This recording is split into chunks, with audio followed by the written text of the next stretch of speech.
कार्यक्रम के सफल बनाने के लिए हमारे इस मंच के ऊपर हर एक धर्म के धर्मगुरु विराजमान हैं।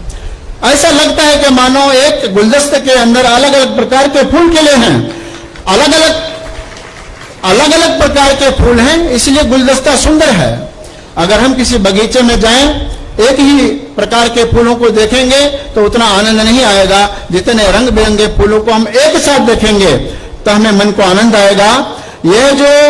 रंग बिरंगे फूलों को इकट्ठा करने का जो कार्य है, यह जमाते इस्लामी हिंद बड़े प्यार से कर रहा है और मुझे महसूस हो रहा है कि ये जो कूलर की हवा जैसे मुझे यहां मिली, यह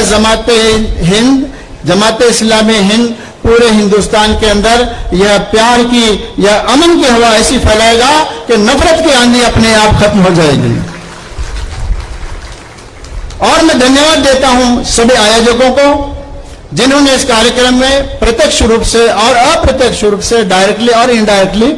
इसे सफल बनाने के अंदर अपना बहुत बड़ा सहयोग दिया है।